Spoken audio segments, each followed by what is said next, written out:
Hello and welcome, everyone. Thank you for joining us for episode two of Designing for the Desert, a webinar series where we explore innovative and climate responsive strategies for buildings in arid regions like the UAE and the wider Gulf. This series brings together experts who are shaping the future of sustainable architecture in extreme environments, and today's session is no exception. In episode one, we had the pleasure of hosting Aparna Chintakunta, Principal Sustainability Consultant at AESG, and she shared powerful insights on integrating performance with purpose in desert climates. We explored passive design, the heat island effect, and drew lessons from regionally significant projects like Masdar City. It was a strong start to this conversation on design leadership in hot, dry environments. Today, we're thrilled to have with us Ashutosh Jha, a senior design executive with over 25 years of experience leading architectural and sustainability focused projects across the UAE, Oman, and Saudi Arabia. Ashutosh brings a rare blend of creative design vision and structured delivery expertise, holding credentials like the lead AP, BD+C, and PNP. His approach bridges strategy and sustainability, and today we'll get a front row view of that in action. Instead of just talking about strategies, Ashutosh will take us inside the actual design process, showing us how we can use digital tools and real time simulations to shape sustainable buildings for desert environments. He'll begin by understanding how the sun behaves across the Middle East, its angles, intensity, and how it influences every design decision. From there, we'll explore how building envelopes can be optimized to reduce radiation loads and improve energy conservation. We'll also look at the impact of shading devices and how form itself can become a tool for passive cooling. And finally, we'll revisit a timeless desert region element, the courtyard, exploring how it can be reimagined through modern analysis. Whether you're an architect, a sustainability consultant, or someone passionate about climate conscious design, this session will offer tools, techniques, and inspiration you can apply to real projects. So let's dive in. Ashutosh, over to you. Thank you, Udit, for giving me such a wonderful introduction, and thank you so much for having me.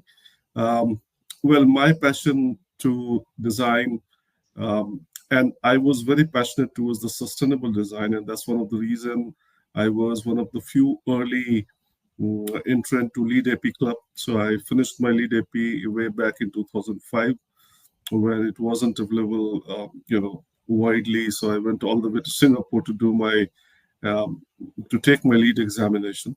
And since then, I was involved in more than 2025 buildings which went for the lead rating. But I'm not here.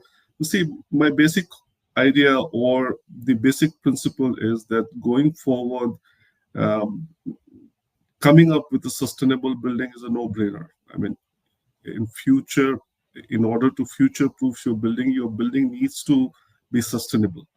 And the question what we need to ask ourselves is that how do you want to take that forward, right? Do you Mhm. want to understand your reason first? So you need to understand your reason, you need to understand your city, you need to understand your street, and you need to understand especially the behavior of sun and wind, right?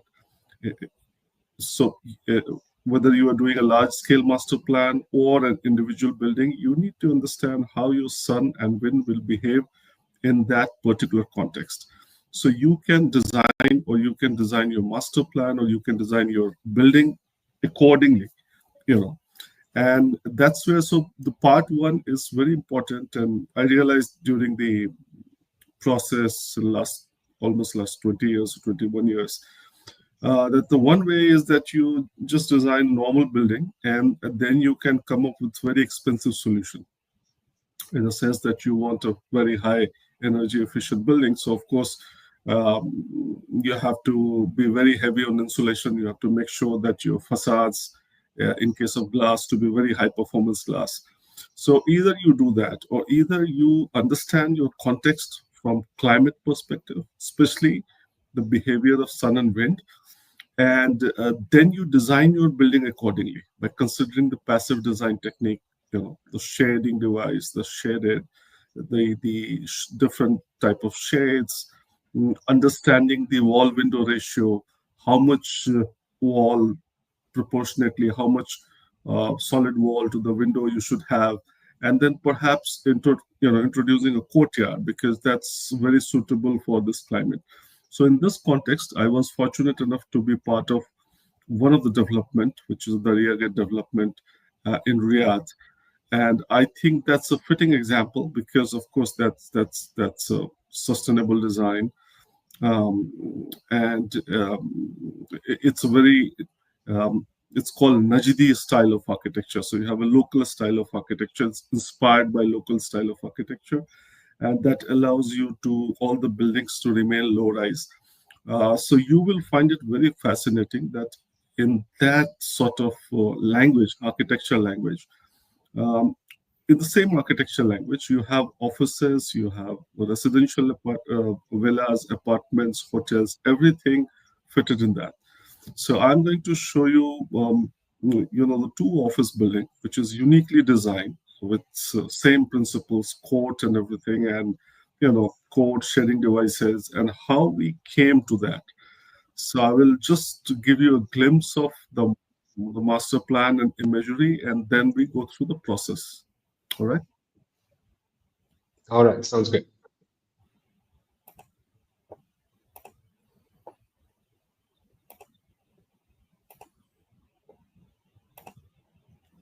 So let me know if you can see my screen clearly. Yes, it's visible. So if you see that, I'm just looking at these two buildings. So these two are office buildings. Again, as I told you earlier, and I will show you some imagery later. The entire idea is that this is inspired by a Najdi style of architecture. So essentially, what it means that you will end up having the courtyard, the streets, which is shaded, um, and the entire development with this office building, residential building, a school building, everything is kind of G+3, G+4. So these two building, which is building one, is G+3 office building. The floor to floor height is about 4 meters. So we are looking at 16-meter height. And the character we have is, as I told you, very local. So you have the mud on the front, and then, of course, the glass, and you have a very unique white colored parapet painted. And then you have a lot of facade sunshade shading device. For example, you have pergolas, then you have solid fabric shading device. So this was the context, but how we came here, that is the process which I wanted to share that with you. So if it's okay, I will start with understanding the direction of sun.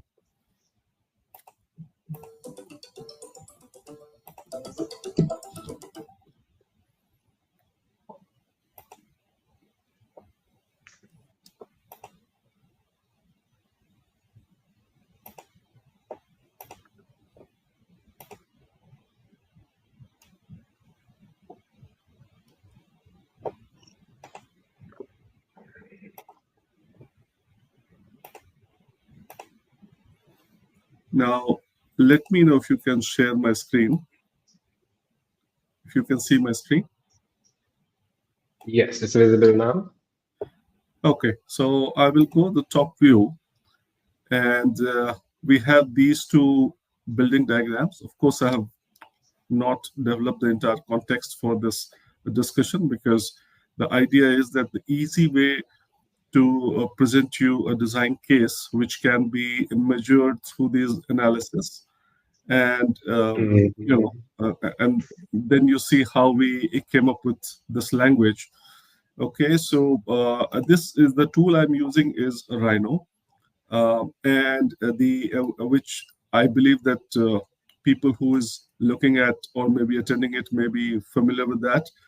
And then the plugins which I'm using is a Grasshopper. So, for example, if you type the Grasshopper, which is inbuilt with all the Rhino, and then you have a two plugin kind of Ladybug, mm, um, and ladybug and honeybee, which kind of help you to develop the environmental analysis. Now, within the ladybug, or within this, within the ladybug, or within honeybee, you can see this visual script. Now, this visual script, if you're familiar and if you're passionate about um, coding, you can do it visual coding yourself, or you can do it in Python, C Sharp, or you can just borrow, or you can just download. It's widely available on the internet. You can go to the Rhino website and download as well. Then something very interesting, you will see the map data here. It's very important to give the weather data, which is sort of comes in the EPW. And Energy Plus is a software where Energy Plus is a website where you can go and download this data. So I have downloaded it, and if you see the existing file, I have given it the climate of Riyadh. So that's the climate. That's the climate we are in, and that gives me this sun diagram, sun path diagram. So what's important here is the three direction. So in the center, what you see is what we call equinox, and then you have two condition. I'm sorry. What I we just call wanted to ask you a little bit about this diagram in terms of the sun path, just for those who are probably seeing this for the first time. At the center, you have the project building, yep. and that's oriented with the north, south, east, west axes. So And the dots that we're typically, seeing are the sun's locations, right? yeah. So typically, you can draw with the original north, but if you are drawing in Rhino, Rhino assumes that the top direction is your north. In that case, that's the north direction. So you have the northern direction. If you can see, this is north, this is south. Can you see my screen? Yes, yes. A bit small, but it's visible. Yeah. So this is okay. This is south. I Hmm. can go slow, no problem. This is north, Okay. east, and the west. Okay. Okay. So the couple of things here to understand. I think it's the step one, very, very important to understand the behavior of sun. Of course, if I go on a top chart, you will see here the temperatures. So you will see the centigrade 41 degree, 38 degree, 35 degree, 32 degree, 29 degree. And when I again go perspective, you can see that at 8 a.m. on 21st September, the temperature will be 29 degree in Riyadh, right? This comes from the weather data they have collected over the years. So very important to understand that these three diagrams. So this is your winter solstice. So winter solstice is kind of, I'll put it in a very generic term, it's a kind of winter peak where your days are shorter. The summer solstice, and that normally is around 21st December. So you can see that the behavior of sun will go from east to west, tilting more towards the southern direction. So your angular sun will come within your building premises. Okay, so that's something which is very critical to understand. Also, the temperatures, you can take a note of that. What you see in the center is the equinox condition. So it's on 21st September. It also happens on 21st March. We are just taking one data. So it is a little more central. It's a little more even. And then you have a summer solstice, which is 21st June, which is when the summer peak will be. So today we are sitting on 3rd June. I think 18 days later will be 21st June. And that's when your days will be much larger, much bigger. You will have the longest day. So it's very important to understand. And that's why while designing it, everybody says that the northern light is the best. So from the north, you get the best diffuse light. And from this part, you have to worry about rising sun. So very difficult to deal with the eastern part, because on the eastern side, the sun, if you can see this condition, sun will come and hit you horizontally. So you have to find out a shading device. which doesn't allow the sun to penetrate. Okay, I will stop here and I will also tell you the difference between sunlight and daylight. So while designing the building, we need sunlight, but essentially what we need within the building is a daylight. So what's the difference between sunlight and daylight? Sunlight is raw sunlight, what you see it here. The daylight is filtered daylight, the light which you can use it within your space, whether it's an office, which is free from the glare. So it's very important that the daylight which you get within your occupied space is free from the glare. So you can get the sunlight, but if you are getting a summer sunlight from east, then you have to make sure that your shading devices are such that it doesn't allow the heat to go penetrate inside. So while designing the envelope, whether you do a solid wall or whether you do a glazing, it's very important to understand the direction, because if you have more exposed area or if you have more exposed surface or glazing surface on eastern and western direction, in east direction you will have a problem with the rising sun because that will come and hit you horizontally, and normally you don't have much of shading device which can protect you from the horizontal sun. And similar stuff happens on the western side when the sun is setting. So the east and west are difficult to deal with, and in case you have more opening on that area, then you have to think thoroughly, carefully, and come up with a proper shading device. In case if you are giving Mhm. more opening towards, you want to say something? Uh, Right. So I was just wondering in terms of the shading devices, um, yes. for either side, there'd be one side where the building is also self-shading itself, where the sun is mostly going to be on the opposite side, in the south or in the west. So the north and east sides, would you say the shading devices can be of different sizes or dimensions when they're placed on those facades? Yeah, so northern and southern, north side you don't need the shading device, but on southern side, on south side, during the summer, the if you see the this is the peak of summer, and if you see the sun position, it comes and hits you vertically. So a horizontal shading device is a good shading device, whether you have what we call ledge. If you have a ledge, or if you have pergolas, or if you have any other shading device, it allows the heat to stop outside, or it cuts the glare and it allows you a much smoother daylight inside. So that's the key. I think at any project, if you understand the behavior of sun and temperature, that should be your step one, because that tells you a whole lot how your building form can be, where your courtyards can be will be helpful, or which side you should have more opening. And also it's important, I have not drawn it here because I felt it will become too heavy, but let's say that you are designing something in a very dense context. So if you have a context which is much denser and with the equal height, then you get a lot of sun and shade. So then whatever we are discussing about east and west may not be that relevant if you have a building of similar height in your context. So right now I have Mhm. not put the context in, but it's also important early in this stage, even if you're designing on a single plot or you're doing a large master plan, it's better that you develop the entire context, understand the sun paths diagram and their implications, and then take this step two. I will stop here. If you have any question for me, fine. Otherwise, I'll go to the step two then.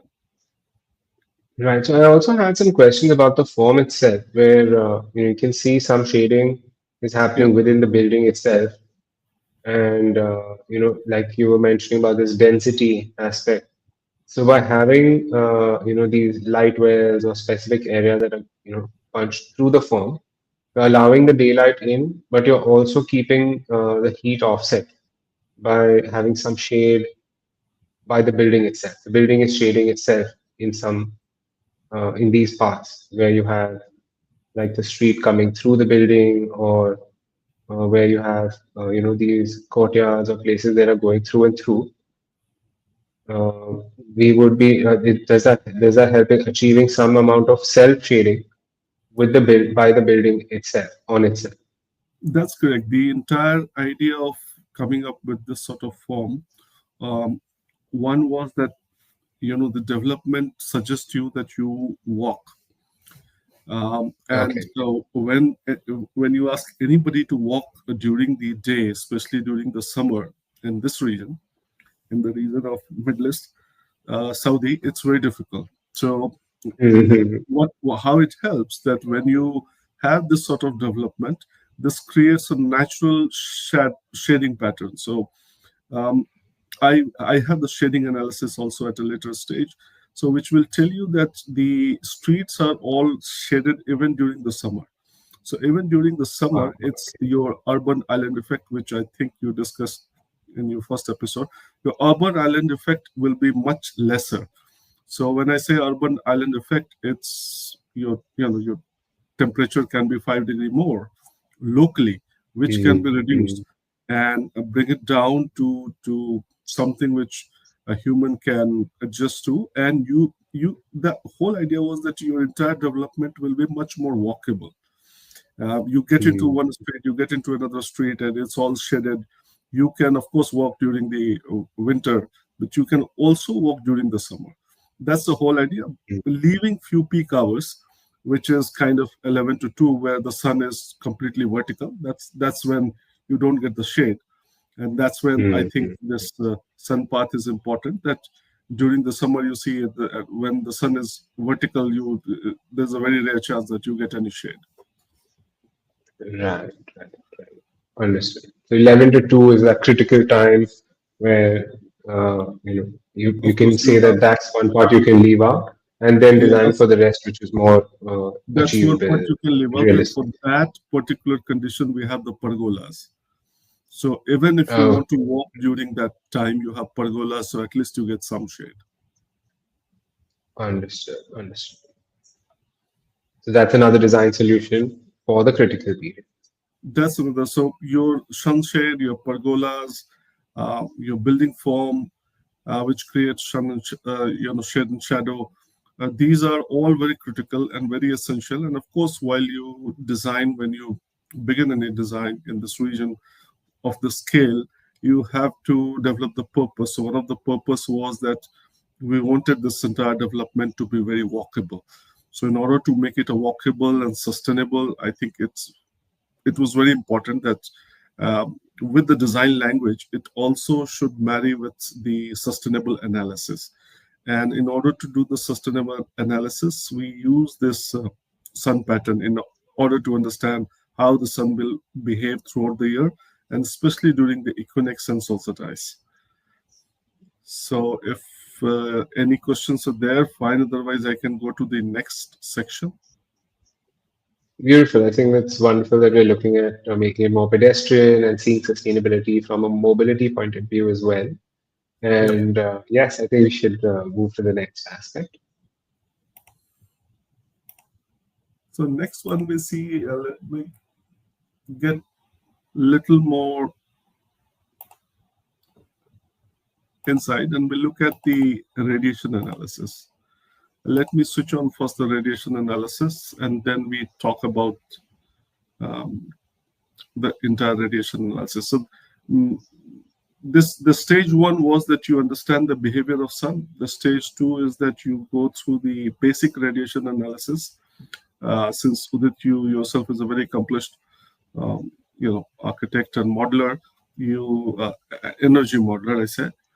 So you understand the requirement and need of having a baseline and the design case, right? So simulation, Absolutely. early simulation, what you're going to see will help you or will help anybody who is working on a design to understand the basic design orientation. You're designing it, but you as an architect, you may not have full idea. You may leave that to experts, but while designing it, you also had some idea that how much energy you will be saving. So in order to understand, I will not go that deeper, but in order to understand even if you leave that to the experts in order to understand where you are, this radiation analysis is very helpful. So what I will do that again, I'm using Rhino and Grasshopper, and of course this is coming through the code, which is well, this is coming through a visual code, so we call it a visual code. If you are interested in C Sharp and Python, you can write yourself, or you can do the visual coding yourself if you're familiar, or you can download as well. These are the free source. So if you go to, I will go to the top view. So here you see that kWh meter square. So these are kilowatt hour uh, per square meter, right? So your red ones up to the orange ones are much high. So what it says, the story it says that if you look at the top, it receives mm, the high amount of radiation, right?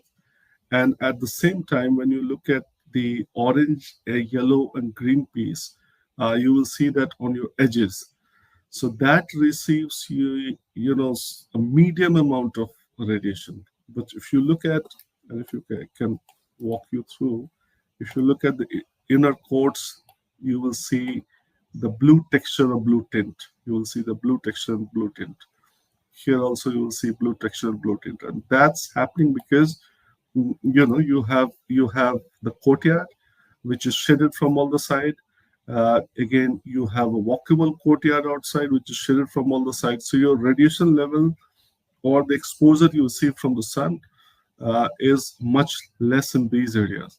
So anyway, by design itself, you are designing the areas which will be pleasant, right?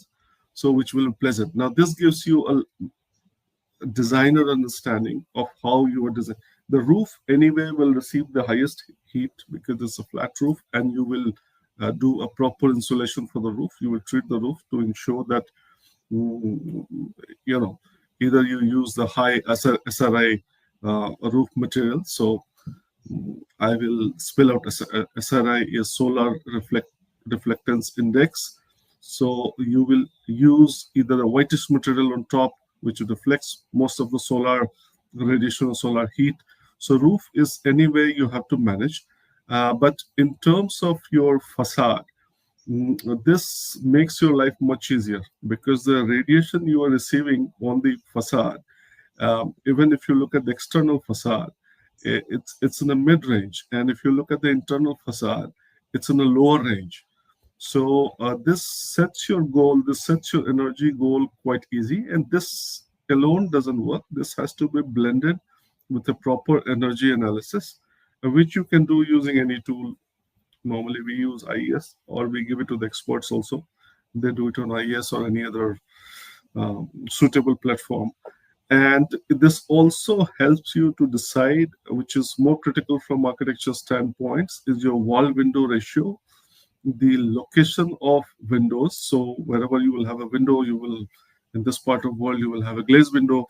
When you have a glazed window, either you go for a DGU, double glass unit, double glaze unit, and you will look at the performance of the glass. When I say performance of the glass, you will look at solar heat gain coefficient, U value, visual light transmittance. So these three parameters you will see. So what should be the proportion, where it should be located. So this is a kind of storytelling which happens right in the beginning if you do this analysis, and this helps you to place your solid facades, your windows at appropriate location. That's one, and with appropriate proportion, in the sense that of course you will not you have to also look at the inner function. But in case of this, where the inside area was mostly office building, and we were following up a certain style, this your facade to glass, or your solid to glass ratio was almost like 80 to 20%. So when I say 80 to 20%, 20% was a glass, 80% was solid surface. Sometime in urban areas, especially in Dubai and everywhere else, it's just the opposite. You have to have the 80% glass surface and 20% solid surface. I'm not saying good or bad, But all I'm saying is that if you have an 80% glass surface, then that 80% glass surface performance has to be seen. The performance of the glass becomes very, very critical. So I think these sort of trade-off or decision making, it helps you a great deal. Also, one of the rule of thumb is while we are designing it, the width and the core. So in case you are dealing with a 4 meter height and you have a 4 meter tall glazing, mm, and that, as we discussed, the glass has the right performance value or right performance criteria, then your daylight, and I will again focus not the sunlight, daylight. So your preferred light will travel 2.5 times. So rule of thumb suggests that if you have a 4 meter glass here, the light will come up to 10 meter. And that's also one of the deciding factor when you are designing the office building or any other building, that you wanted to make sure that first of all you have the windows and glass at the right location. Second, it's picked up well, so specifications of performance criteria is fine. And then you don't want a very deeper floor plate, where the light needs to travel. So I think these are the stories which you get to know when you do the initial radiation analysis. Anything you wish Fantastic. to I add? think it's really nice to see that there's such a drastic difference in temperatures as soon as you come away from the roof, where you can see the temperature and radiation values drop as soon as you go inside the street, inside the courtyard areas, and also in terms of that radiation, we can see how even in the cool areas there is a range. There is a range between how cool it is. Some parts are much cooler, some parts are slightly warm. And Correct. on the roof also, we can see there's relatively more uniform high radiation because it's entirely exposed. And it was interesting to also hear about treatments for each of these other parts of the envelope where we have critical aspects, like wherever, for example, on the roof, you said SRI is one of the aspects to consider on the facades and the envelopes, while Yeah. we're working on opaque versus glass and these things on exposed facades of the building, vertical facades of the building, and alternately looking at shading strategies for those to address. So once we have the radiation analysis, we're able to kind of see very specifically which parts are critical, which parts are going to require some attention, and which parts are functioning well, performing well. That's great. That's Right. great. So it's really nice to see it in a visual format. I think as architects, we're always looking for the visual representations of the Yeah, kind of you data can we're looking at. always study this, make it a part of your presentation. So, normally architecture like art, um, is not measurable, but with these tools and the consistent push from the client to make your building future proof, I think it's important to document this and put this as a part of your presentation, because this is a kind of template, or this is a kind of informed decision which client also needs to understand. It's better to educate them so they can take an informed decision, right? Absolutely, absolutely. Very well put. I think it's equally part of our scope as architects and designers to not only design, but also to inform the client with these kinds of informative data and help them understand, educate them about the need for the sustainable aspects and what that can do in terms of reducing their footprints, reducing their consumption patterns. So, absolutely, absolutely. Um, right, we can go to the next aspect. Yeah. So we finished kind of two section. We'll go third section where we understand the shading a little bit, and then I think wind is also extremely critical. So we will try and understand the wind. So I'll go to the shadow range analysis. Again, same tool. This helps you to understand the shading pattern or the behavior of your form, um, what it expects to receive. Okay, so I need to connect.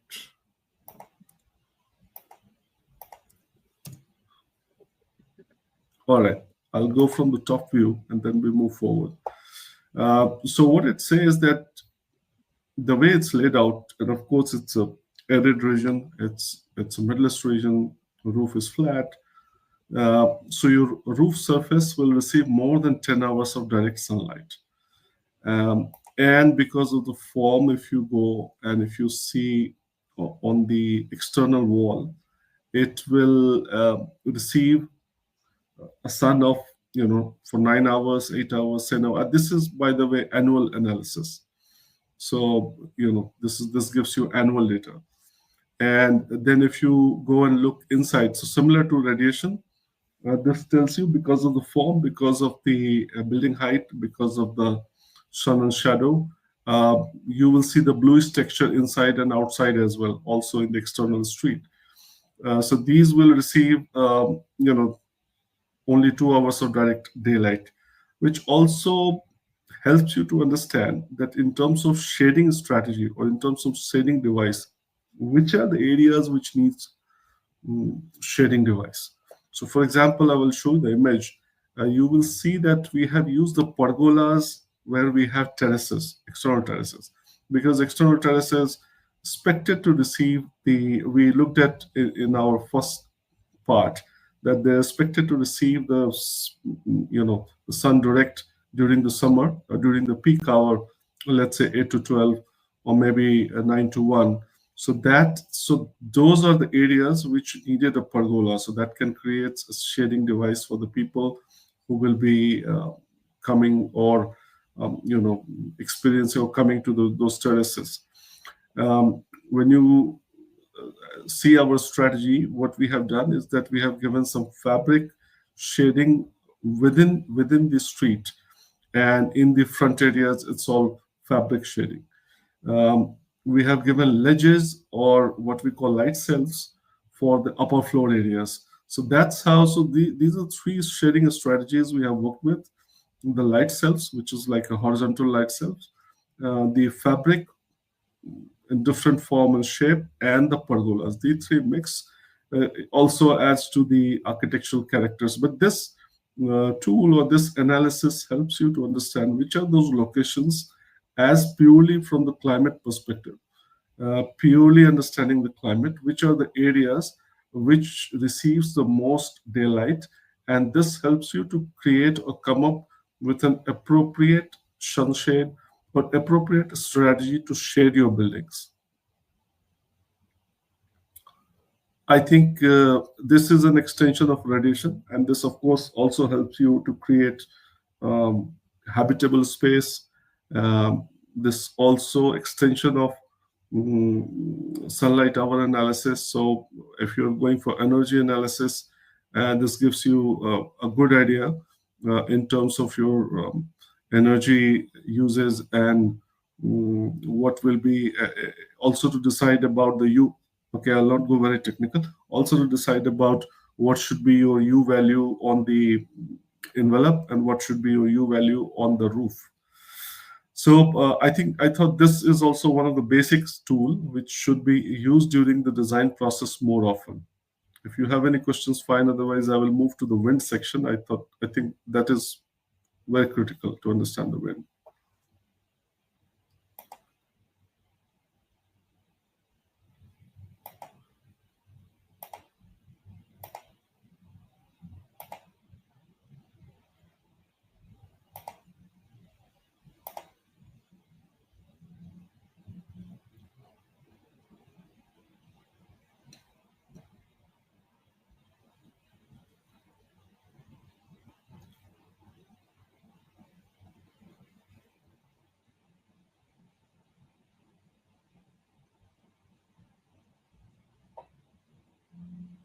It takes a little bit of time, sometime. What is your, since it will take 1 or 2 minutes, what do you prefer to see it more critically because you are doing a lot of energy modeling yourself. So while doing the energy analysis, what do you see it much more critically, if I can ask you?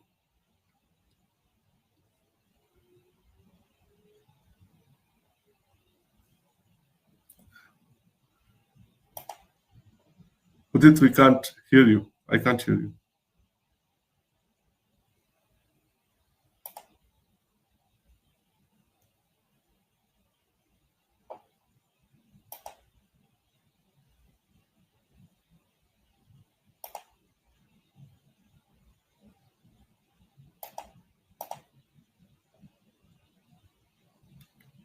Udit, I can't hear you.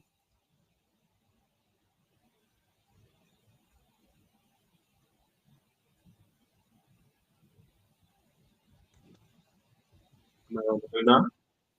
Yes, now I can hear you. Yes. So I was saying that one of the key aspects that we look at is how we balance heat and light. That's when it's coming from the same source. So, you know, how you showed us the analysis for both daylight as well as for radiation, but the source is the same. So when the building needs to adapt, it can't just block out one because you're also going to block out the daylight when you block out radiation. And similarly, when you're trying to allow for more daylight to come into the building, then you're allowing the heat to come into the building as well. So finding that kind of optimal balance between the two is usually one of the places where we spend a lot of time and try to develop very unique solutions in those aspects. Sometimes it's in the envelope, sometimes it's using thermal mass, depending on the kind of climate type, depending on the humidity, uh, right? We kind of look at various different options as to how to address these kind of issues between light and heat coming from the same source. Great.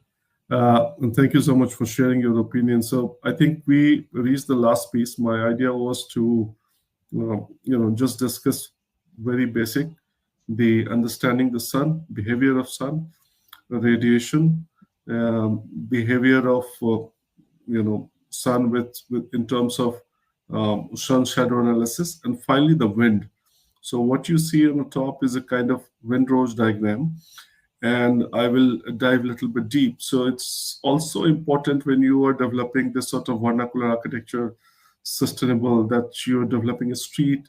So it's important to understand the behavior of wind as well, how you can trap the wind. So if you can see it here, um, this is not the yearly data. This is a 3 months data, but this gets you a sense that how the wind will be trapped, so the entire area will remain cool. And then again, this adds to the first of all behavior, and of course the your urban planning. So this is more critical with the larger urban plan, in order to tap the wind, use the wind for your advantage, and make sure that your urban island impact can be reduced. The wind can be used with a proper design um, language. So what you see here, and this analysis helps you to understand. Okay, I'll go back to the top. So the chart gives us meter per second, wind in terms of meter per second, and you can see it at the bottom. This is for the Riyadh. You can see it for the bottom that 18.69% of the time, which is 16. This is kind of 3 months data that this wind will become, and the intensity of wind is here in the meter per second. If you look at vertically, how vertically the wind will behave, so I will show you this chart.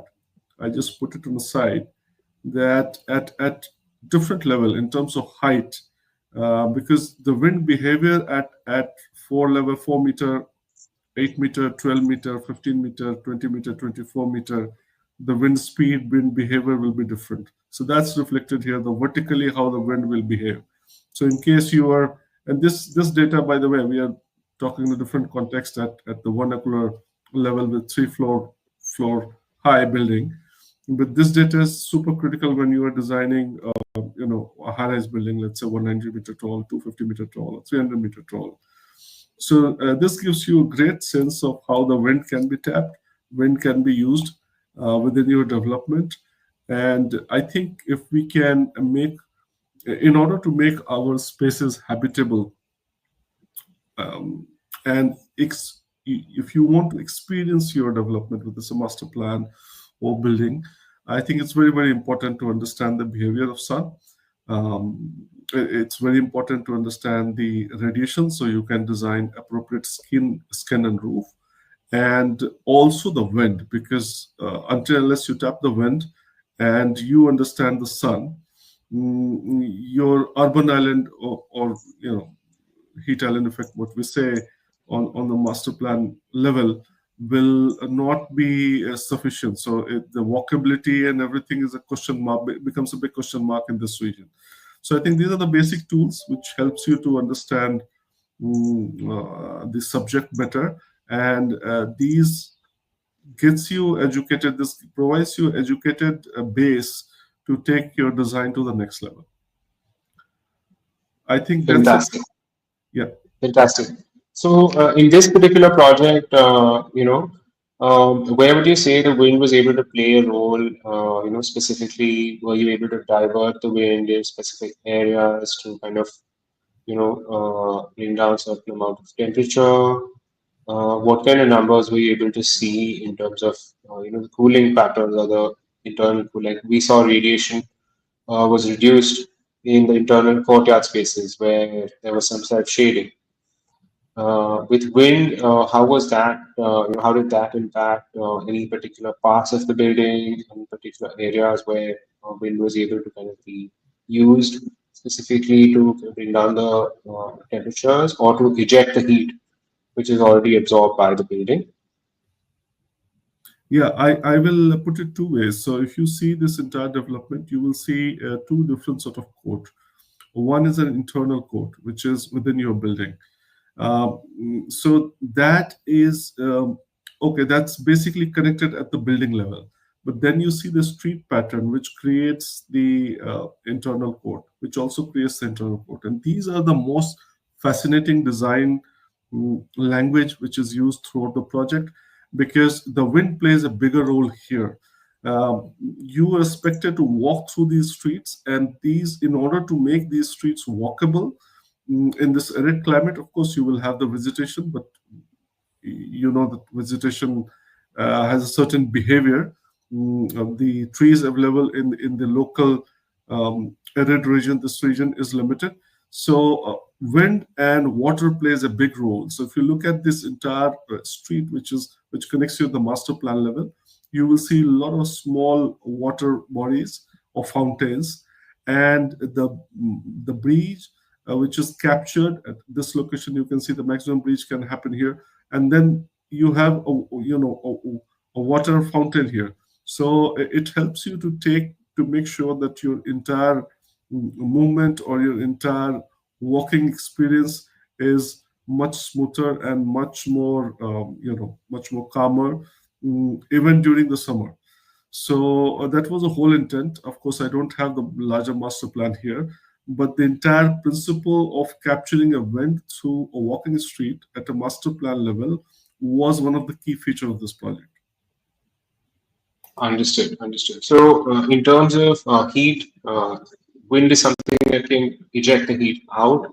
The other thing that it can also do is also make your humidity lower. So the felt perceived humidity actually is lower. But so when it's extremely hot and humid in these regions, then movement of air can also bring down the felt temperature, the felt humidity. Correct. And in this region, as you know, that we don't have energy issues, to be very honest with you.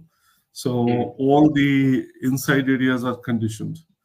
But mm. when you ask people for this kind of large scale development, when you ask people to walk, and especially in this climate, then it's very important that you have to have the right shading device, and you must capture the wind with the water, to make sure that the entire area or the entire master plan is walkable, because you will never have the species, you will never have the landscape in a way which can provide you the natural shading.